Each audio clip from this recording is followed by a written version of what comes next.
Hello, everybody, and welcome to the AM/PM podcast. My name is Manny Coates, and I will be your host, and this is the show where we discuss all things Amazon private label and how to generate recurring revenue streams 24 hours per day during the AM and the PM, hence the name of the show.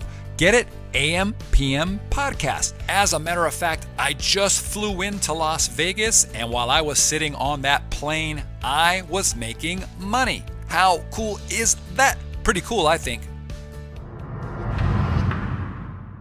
That's awesome. So Dean, we actually ran into each other just kind of walking around out here. We got a pretty cool complex that we live in. And he not only knew me from the podcast, but he's one of our Illuminati Mastermind monthly members as well.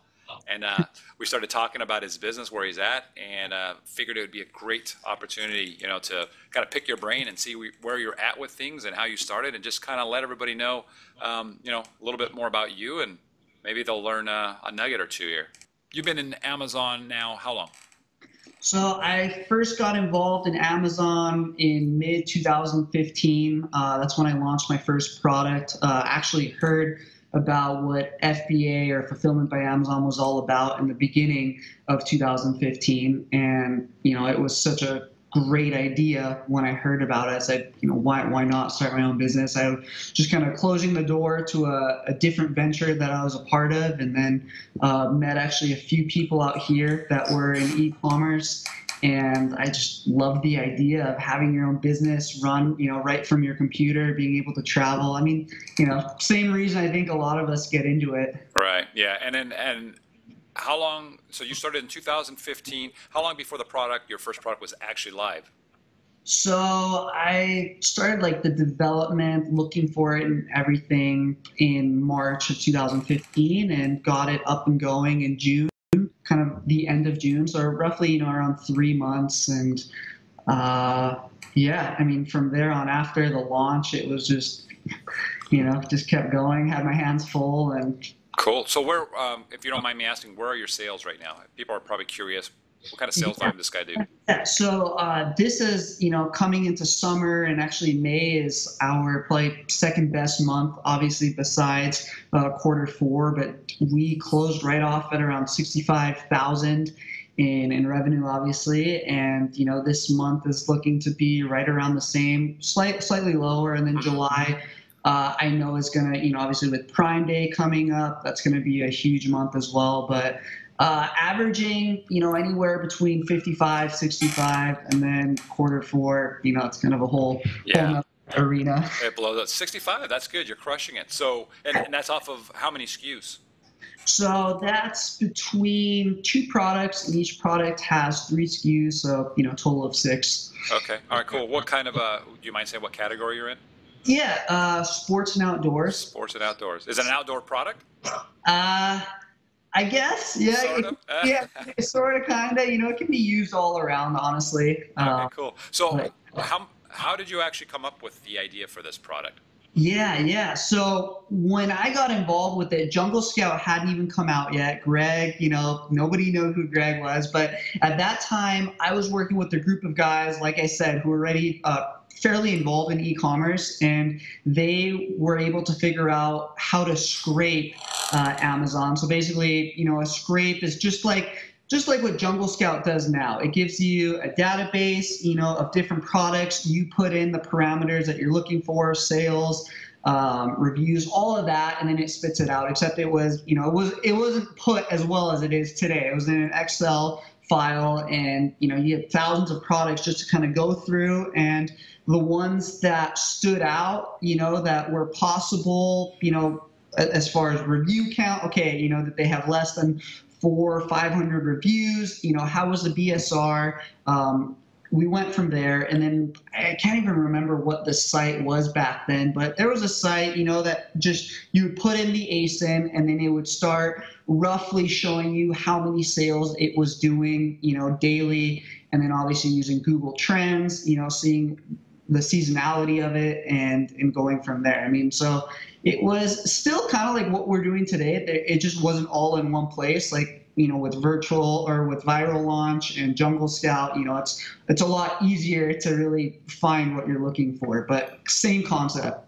Cool. So this initial product that you found, is that the first product you launched, or did you have a potential dud in there before? No, it was actually the first product, and it was the guy that was helping me. I'm kind of OCD, so for Uh, me, I felt like I couldn't find that perfect product, and I always, something stuck out. I was like, no, too much competition, or this isn't going to work. And what I finally realized, and here's a tip for anyone getting involved. There's not going to be a perfect product that's going to exactly meet what you're looking for, but that just comes later on. If you can more or less make sure that it hits most of the criteria, not too large, the reviews, BSR, you can turn it into that perfect product, and expand it from there. But, it just kept opening up, and I've been fortunate enough to be able to work with that product and then just keep expanding within that niche and, turn it into a brand.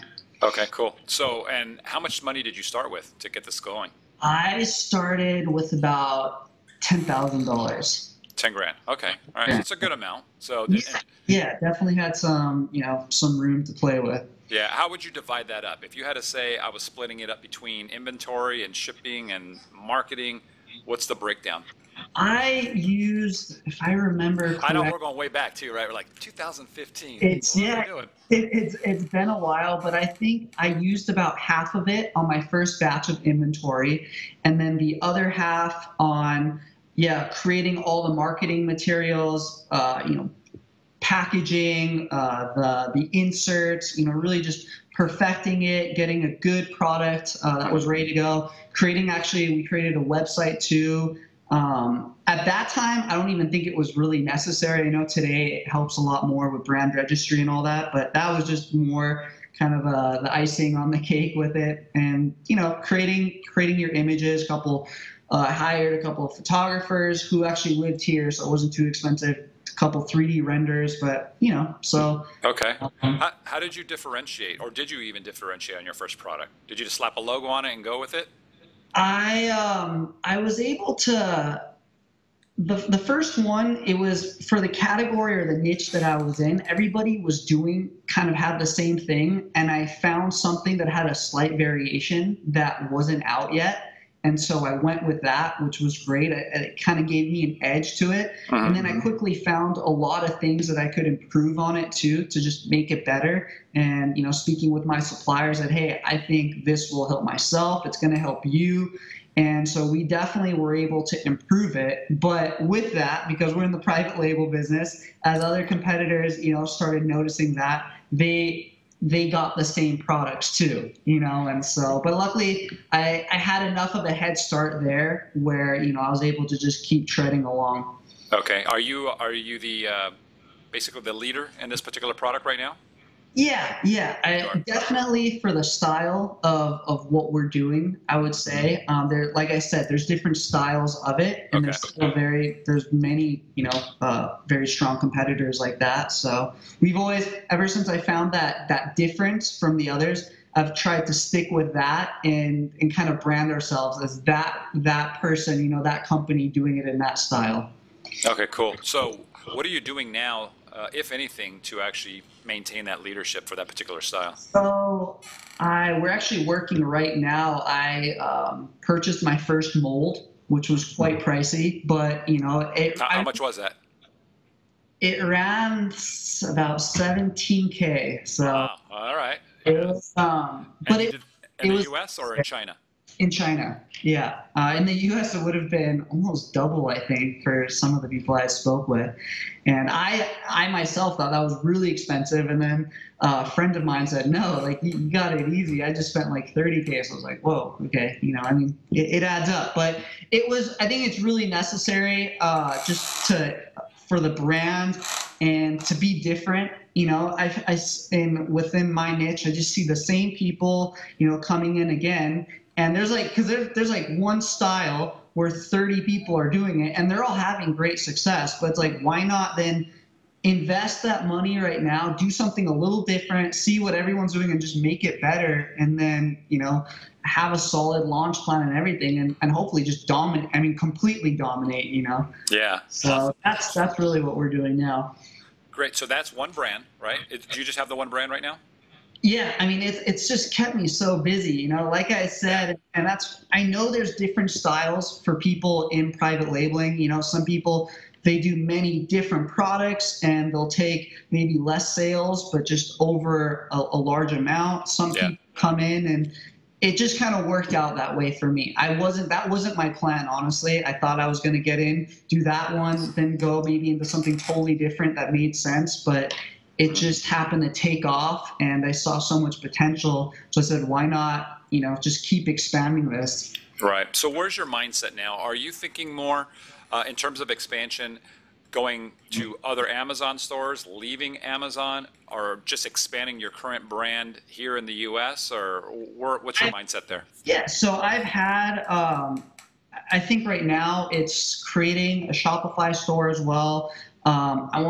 I really want to give it more that brand image, kind of a household brand for this niche. And so when people buy that, they can go to the site, just work on external traffic too with Shopify. There's so many different directions that I can go. And I need to just get one thing set up at a time. And, that's where maybe I could outsource a little bit and get a little bit more done, all at the same time. But that's kind of where, want to really solidify the website more too and have a team here that's ready to just start doing all the Facebook advertising and Instagram and all that, so then hopefully I can start putting my attention as well as even just expanding on Amazon. Have you outsourced before? Have you actually given jobs to other people outside of, let's say, doing a package design or something like that? Not too much. I would say the only thing would be my pay-per-click because that's just something I always I knew I could do it. I invested a lot, learning it. And it was just something that I felt like I never quite had 100%. So I said, why not hire somebody that knows this stuff inside and out? Because I felt like I could just keep learning it, keep going at it, and then there was always something new coming. And it took up so much of my time and my attention that it finally, I had a great opportunity in my lap, and I just took it, and it's been a great decision. How much do you spend per month on PPC, pay-per-click? I would say about 5,000. 5,000? Yeah, but between 3 and 5. Okay, and that's just on Amazon, right? Yeah, that's just on Amazon. What's your average ACOS on that, your ACOS? About 17 to 19%, so pretty low. That's where you want it. It's pretty good. Yeah. No, that's great for me. I mean, anything below that is phenomenal. I'm not complaining. So perfect. How much do you spend to have somebody manage your pay-per-click? It's really not that. It's about, I think I pay about $350 a month on it. So okay. It's not bad. Not bad at all. And do you see constant work being done on it, or is it pretty much now set and you're good? Yeah, no, I see constant work. They're always tweaking, optimizing. It was funny because actually even today I saw a new AMS banner from a competitor show up. So I was like, oh, wait, why am I not up there? What am I doing? And so I logged in and checked, and, sure enough, about 2 weeks ago, there'd been a whole bunch of optimization going on from there, with the people that I work with. And so, they're always going at it. Yeah, nice. So you're spending about $150 a day, and is that just sponsored ads, or does that include AMS as well? That's just sponsored ads. Okay, cool. Yeah. Do you want to? Have you reached the limit to how far you can expand and still keep your ACOS down, or do you have a $5,000 budget per month and that's where it stops? I think I know. I mean, I've kind of it's a good question. I haven't even dabbled too much so far. It's been great with the ACOS. We have increased it, but then I've also seen an increase in that. So we've kind of found that perfect medium with it. And I always tell them, I was like, hey, any recommendations, any increase in budget, let me know, because I'm open for that. Obviously, the more sales, the better, as long as we're profitable. Cool. Awesome.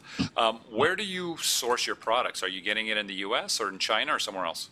China, yeah. China, okay. Are you using the traditional places, Alibaba, that kind of thing? That's where I started Alibaba. That's kind of where I was taught, and then found the supplier, and I actually was working with an agent for a while, and found that I know some people say try to go straight to the supplier, and other people do use the agent, and I was able to just create a great relationship with this agent where, I even talked to the supplier and said, what kind of costs are you giving me? And it wasn't much of a difference. The margin maybe decreased just slightly working with the agent, but the agent was much more helpful, especially if I needed to source other things, other kinds of packaging or whatnot. They were always able to link me up right away. So I actually enjoyed that method more.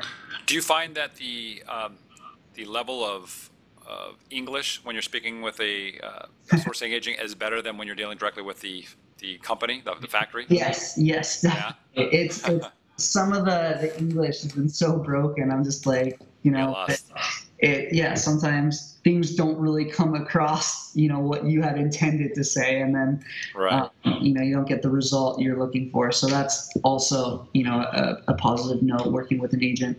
So do you still use the same agent even today when you're doing reorders? Yeah. And like I said, they've been a huge help in, creating the mold for me and everything that goes into that, checking up on it. So, okay. It's been a huge help. What percentage do you pay them? Are you paying them monthly, or is it a percentage of each order? It's a very small percentage. I'm not even sure the exact. It was so little, and that's under 5. Yeah, that's why I was like, you know what? Like, it makes complete sense working with them. Okay. All right, cool. And then, and they're based out of what city? Do you know? I'm not sure the exact city. I think they're fairly close to the manufacturer. Where did you find this sourcing agent, and how did you do that? Well, it was by pure accident. When I went through Alibaba, I thought I was speaking with the supplier at first, and it was an agent. And then I figured out how to I almost went a little bit backwards and found out, how to directly speak with the supplier. Tried that, and I was like, you know what? It was working much better before through the agent, and so I decided to just use that. The whole logistics was much easier. Yeah, well, that's cool. Yeah, and so I imagine you speak to your agent, or you talk to them on Skype? Yeah, on Skype on a regular basis. And I have a great relationship with them now.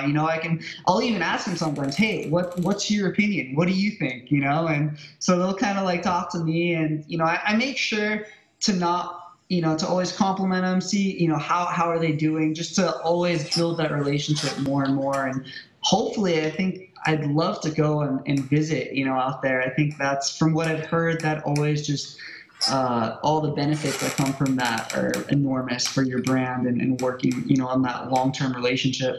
Yeah, solidifies that. Go out and have some drinks with the owner of the factory. Yeah, it's good. Exactly. Oh, that's cool. So, and you've been dealing now with this agent since 2015. Exactly. Essentially. Okay, so you have a really good relationship. Exactly. And are you going to be ordering all your products from now on? Everything's always going to go through this agent, you think? For the most part, I think in the category, I have thought about it, and there's some products that fit within my niche, but they're a little bit further out. So I've actually been wondering, I was like, okay, do I go with them, or do I try and find, go back to the drawing board and find somebody that's maybe just working with this kind of material? Right. Do they handle your shipping, or do you actually work with a freight forwarder? I work with a freight forwarder. I didn't mention in the beginning, when I did start with the whole FBA learning and everything, I did a private course, and that was one of the things I was provided, is all the contact info. And so I've still been working with them, and it's always been very easy. Okay, cool. And you do most of your shipping through sea now, or by sea? Yes, I was taught that way. I know we kind of spoke about that last time, but yeah, I was always taught to do it by sea. Obviously, if I needed inventory in right away, or I foresaw a stock out coming, I would have it by air, but I try and avoid it just because it's so expensive. Yeah. Obviously, that comes with having to manage your inventory a little bit closer, especially if you're doing 60, 75 days out with everything. But I try and stick with the sea shipments. Have you had stockouts? Oh, yeah. I think I learned the hard way, like anyone getting into the business the first time. You order your first batch, and in my case, the product did amazing. It sold out much quicker than I had even expected. And so, immediately there, I thought that it was all, there were two mistakes that I made there. The first one was I didn't even pay attention to the seasonality of the product. I was just so excited with the way that sales were going. So I ordered an insane amount. I even put a huge portion on the air freight, had it all air freighted in, and then I had some issues with my listings with Amazon. I was just left with a bunch of product. Nothing was really moving. So, I think it's one of those things that happens to a lot of people getting into it. Oh yeah. Happened to me multiple times. What do you do when you're about to go out of stock? Okay, there's a lot of different thoughts on this. What do you do? Are you changing your price point to slow things down? Or are you just letting it go out? So this was before I heard any, a lot of people now, they say either lower your price to accelerate it because that's going to be a great way and then close the listing out. But back in 2015, none of that information even existed. You're so right. What I thought was higher the price, slow it all down, and hopefully stall until the next shipment came through. Fortunately, I haven't had a stock out in a while now, but yes, if I did foresee that happening, I would see if I could increase the sales velocity by possibly lowering the price a little bit and then closing out the listing until the new inventory shipment came in. Okay, and you do close your listing out when you were completely stocked out, right? Yes. Yeah, so that's another little technique. If you guys are watching or listening to this, people don't know this. Yeah, just close that particular listing out because it stops accumulating history essentially, so that when you get the stuff back in stock, you can get back to where you were a lot quicker. But you know what? That's a great nugget that you just mentioned. Maybe instead of me explaining it, I'll have you explain it. What's the idea of actually increasing your velocity and actually running out of stock faster than you would have by doing that method? As we all know, Amazon, if they see your product sales increasing, they're gonna boost you up. They're gonna be like, oh wow, he has an important product that people want, so we're gonna keep his position, especially when they close it out. Rather if you keep it open and then all of a sudden your BSR, the algorithm kind of sees you dropping, it's not gonna like that. So I think the whole theory behind it is spike it, have those sales increase, as much as possible by lowering the price. And then when you're out of stock, close it out, stop it, and Amazon, from what I understand, they recognize that and they almost kind of hold your place. So when you come back, they're going to be like, all right, well, he was doing very well before he ran out of stock. He's probably going to maintain those kind of numbers. All right. Yeah, that makes sense. And just so you guys know, the BSR isn't going to stay the same. That is going to drop, but you've got that history with Amazon. It's basically their algorithm remembers that, yeah. And they go, well, he was selling like crazy before he went out of stock. Let's give him that juice right now again once you open that listing again with new product. It makes sense. And I did the exact same thing that you did. Back in the day, the whole idea was increase the price, keep increasing it, and to the point where you're doing 40 sales a day. Now you're doing 5, right? Because your price is twice as high as it used to be. Exactly. And it made sense because you're making a lot of profit, but it slows it down.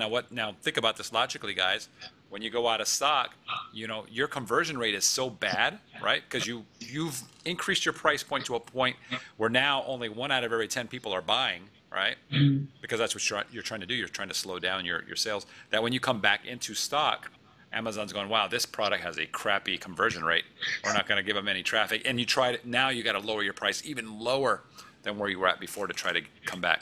It's not always the same with everybody, but that seems to be what we've seen with a lot of people. Yeah. Yeah, cool. So what would be, somebody comes to you, they want to get into this, and they're like, hey, what was one of the, if you could go back and change something that you did, to kind of accelerate your business a little bit, what would you do?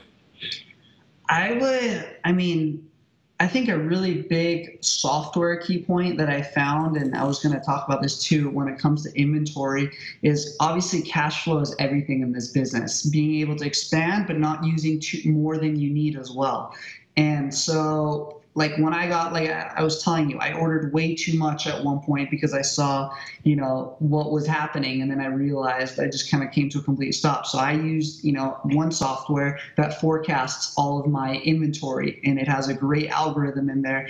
And I literally know almost down to the unit, the day of when I need to order more, what I need to do. And that has saved me tens of thousands of dollars from, potentially being spent and not used, to the full potential. So that's one big point. Another one. What tool is that, by the way?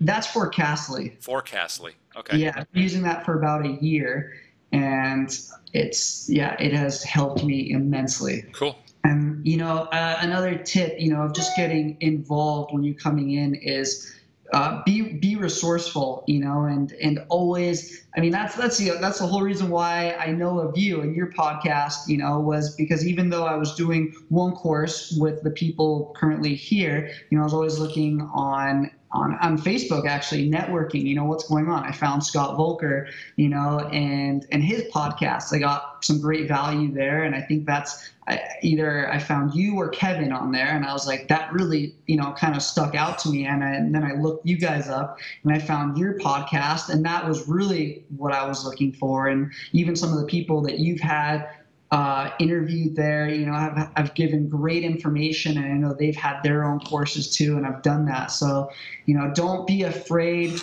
to find other people, being resourceful, and, invest in some courses as well. I think, just for myself, teaching myself constantly and being aware of what's going on, because we all know Amazon, even 6 months ago, is completely different today than it was there. So you gotta keep up with it. You gotta always, be listening. Absolutely. So yeah, and I agree.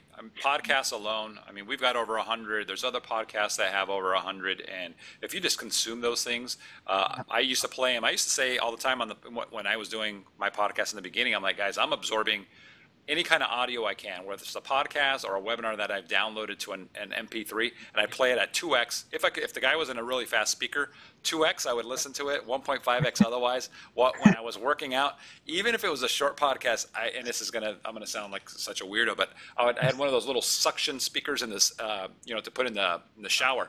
Yeah. And I'd Bluetooth it while I'm showering, even if it's only for 5 or 6 minutes, right? I would be listening to a podcast at 1.5x.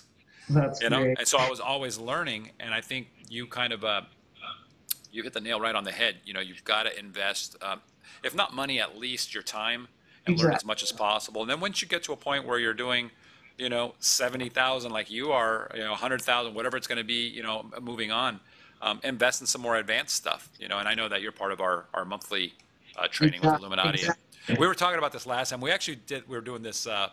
What we're doing right now before, and we had some massive technical difficulties, and we had to stop, so we're doing it again now. But we were doing it right after we had done the June Illuminati monthly training, right? Exactly. And you were like, it's like crazy, because even I was like, I was hosting the thing, and I was like, dang, I'm taking a crazy ton amount of notes here. Brain overload. It was good, I know. Have you implemented any of that stuff? Have you had a chance? I have. Yeah. And I love what you guys are doing. It's 100% worth it, and it helps my business immensely, helps, on being more cost effective. So awesome. It's great being a part of it. I was going to say, guys, if you're listening and you're curious what the heck we're talking about, we set up a webinar over at IlluminatiMastermind.com. Check it out. It's like about, I think, an hour and a half, 2 hour webinar. Lots and lots of free content. You'll learn a ton, even if you don't decide to invest and join. Me and Dean and about 300 other people that are in there. We have our own private Facebook group where we chat. So are you in the Facebook group, by the way? I am. I made sure to get in there. Okay, good. Awesome. So what would be you have any other tips for guys that are starting out or thinking about getting in? Just kind of, I think to summarize on a few things I've already said, there's going to be a lot of different ways that you can make private labeling work on Amazon. And what works for myself, by having one brand that I'm expanding might not be the thing that you go, but whatever you find and starts working for you, stick with it, become an expert on it. Don't be afraid to with my pay-per-click, that was one thing that I outsourced. The graphic design, there's certain things that I totally say outsource that. And then there's other things that I know a lot of my friends outsource, such as customer service. And I will not outsource that just because I want to make sure, that I give each customer, I want to make sure that they know that they're valued.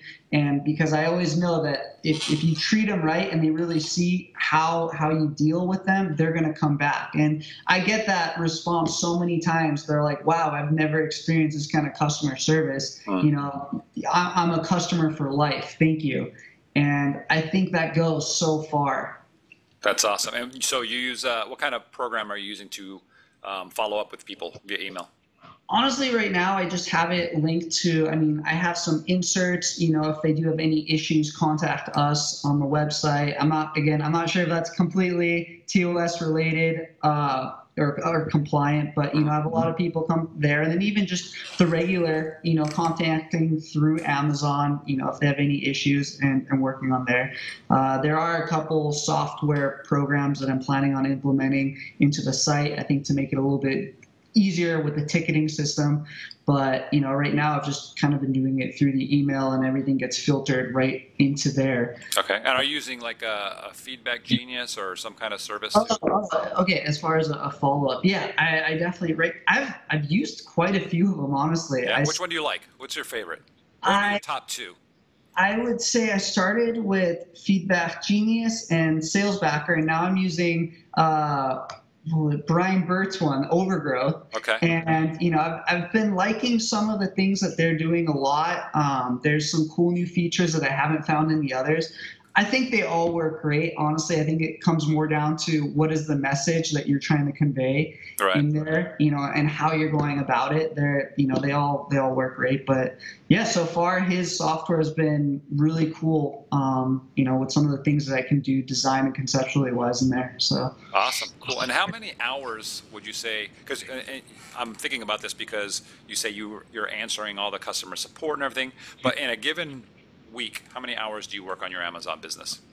So customer service, I'll maybe do like 20, 30 minutes a day on that. And then I'm doing it more on a daily basis because it's kind of, but, and then I'll go check, I'll see, obviously I get the notifications if there's a negative review, to go in there. But I'd say I would work 2 hours, 3 hours, a day. I could do much more. You know how it is. You could go on it all day. You could be indexed, checking all your keywords, making sure that everything's, lining up correctly, or you can, have an easy day. Just do your customer service. I think it really depends on what you're trying to do, your approach on it. Right now, between expanding on Shopify, expanding to other Amazon platforms, I could probably sit in front of the computer all day as well. But I think it's a compound effect. It all pays off later.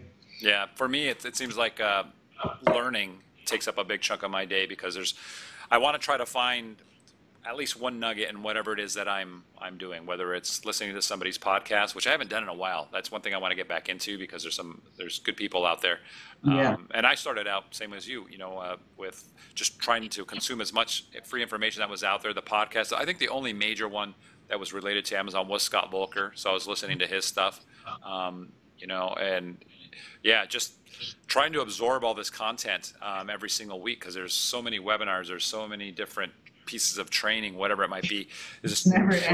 Yeah. So one of the things we're going to try to do is actually, it sounds kind of weird, but get like a consumption, like somebody who consumes all this content and basically takes, I would say like Cliff Notes, just kind of condenses it down and says, okay, here's a 2-hour webinar.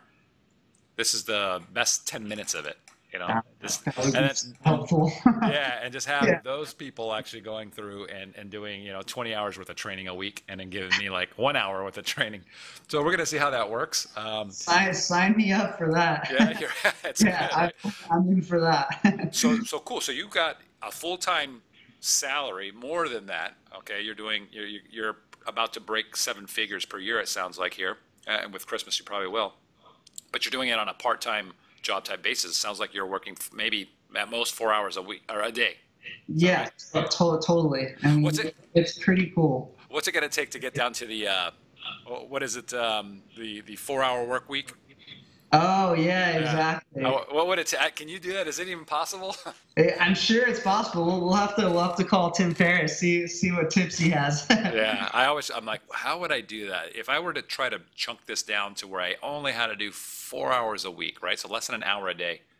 The only thing I think I I could don't. focus on for 45 minutes would be outsourcing, right? Yeah. I mean, that's what it would come all down to. Just And then 45 minutes of outsourcing. That's it, and let everybody do everything. So and then how do you even grow your business from there? But yeah, on actually expanding. So yeah, it would be tough. It'd be tough. Cool. What do you think of packaging?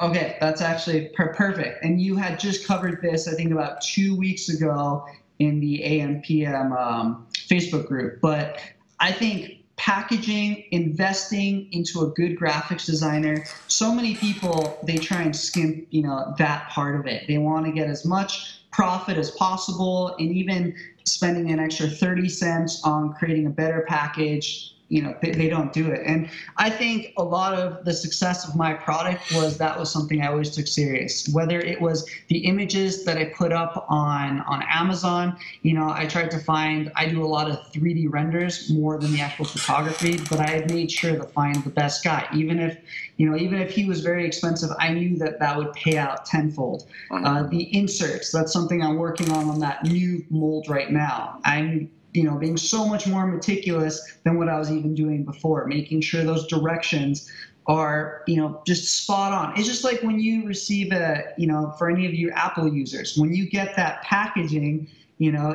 everything just feels so great about it. And I think if you can emulate that same experience to your customer, that's going to help, that much more. They're going to feel really good about it. Absolutely. So, don't skip out on your marketing. Yeah, it'd be like, yeah, you just said it perfectly. If your iPhone came in a poly bag, the perceived value would just be so much less, right? What is this? Yeah. I showed that example. You're right. I think we were doing a Facebook Live with the socks. I'm like, let's take something that's super basic, socks. I go, if socks come in a poly bag, all right, that's normal. They're socks, right? But if you roll them up perfectly and put them in a nice box and stuff, suddenly we're like, oh, these are probably like some $20, $30 socks, even though they're like, it's the same exact thing that came in the poly bag. It's just perceived. And they're going to be, they're probably going to want to leave you a review that much more, because they're like, they're really trying to do everything to make this the best experience for us. So, I mean, I think that's such a big part of it, just paying attention to those and taking the time, putting a little bit more money into it, but, it's going to pay off. And for your brand, I mean, it solidifies your brand that much more as well. Yeah. Cool. Well, this has been a fantastic interview. I want to have you back on after fourth quarter. I want to see where you're at. Let's do it. Because you said your product's a little seasonal, but in Christmas it also takes off. Oh yeah, I mean, it goes. So it goes. I'm hoping with this new mold too. I'm really curious to see. I want to talk to you. Maybe we can have you back on to talk about the whole molding. Unless you want to talk about it really quickly right now, the whole molding process and how that works, because that's pretty interesting too. At least to me, I think other people would be interested in it as well. Yeah, I mean, I had a certain size that I was working with, and I know that a lot of my competitors were using a different size, and it was selling like crazy. But every single person had it. And so I'm just like, okay, I don't want to be just another person trying to market that same product even better, even though it fits completely with what I was doing. And like I had also said, I had found a certain design that was out there that wasn't really being used. So I said, how can I combine, all of those things, everything that I've learned, all my customer feedback, and just create one great product? And it was great. Going back, working with the agent, I said, this is what I want to do. How do I go about doing it? And they had a designer that I was working with, and actually I was taken back with how great, these guys are at designing. And they would send me some drafts, and I would say what I liked, what I didn't like about it. And so that went on for, quite a while, because obviously you're investing a lot of money into it. So you want to try and perfect it exactly of what you have in mind. And so, that took place. And then finally, when we solidified that, right before I put the payment down, I had a 3D print made of the design. And was able to see it more or less in person. I mean, it's almost the exact what it's going to be like. So you get to see are the measurements right, because obviously everything looks different on the computer. And so I was able to check all that off. And I even went to the extent of doing a design patent on it, just because you figure you're spending so much money on something like this. I don't know how well it's going to protect me, but at least being able to put that on there, I think, is one layer of protection and, going about it. So what did the design patent cost, by the way? I did it. So I was originally going to do it through an attorney who was spoken about, I think, on one of Greg Mercer's podcasts. And then I ended up going, it was much more than I had anticipated. And then another guy also who's actually in the Illuminati Mastermind told me, hey, go through LegalZoom. And I did that. And it was a great, easy experience and cost me, I think it was almost less than half of what that other quote was. And right. So, I've just been doing it that way, did my trademark like that as well. And so, now the mold takes about 40 days for the mold to actually be completed. So I've just been creating all my marketing material, my directions, inserts, working with graphics designers until that is done. And then as soon as that's done, I'm going to be working on packaging because they can't actually get the measurements until they have that. So it's fun. I mean, I love that aspect of it. Creating, yeah. Are they amortizing the cost of the molds into like your orders over time? Have you done any of that before? No, and I'm sure there would have been maybe better ways of going about it. I took my first Amazon loan out to do it. Nice. Okay. Because I just wanted to see what it was like anyway. It's always over there in the column. So I was like, might as well try, see how this works. Got a great rate on it. And so I did pay it all up front, which was scary because it's such a large sum of money for you don't really have anything. Yeah. And, but now you're going to have your own unique thing. Nobody else has this. I'm so excited. Yeah, I really feel like this was kind of the missing link. And it gives me confidence because now even products that I was doing before, the ones that I started out, I think I'm going to create new mold, new lids, and everything too that actually, work and go from there. So there's so many, concepts that you can start customizing and get away from your competitors. So it's pretty great. Nice. And so when does this new version actually hit the Amazon shelves? I'm really hoping here to have it out probably in like August, September. I think that's realistic. It's going to be done here at the end of the month. Need to figure out a couple more things and then get that production going. And nice. All right, so we definitely have to talk after Q4 then, because I want to see how that went. Yeah. Cool. Well, Dean, it's been a pleasure. I appreciate you coming on the show. We're going to definitely have you back. Thanks for coming on, and we'll talk soon. You've been listening to the AM PM podcast hosted by Manny Coates. For more information, insider tools, and to get the resources mentioned in this episode, visit ampmpodcast.com.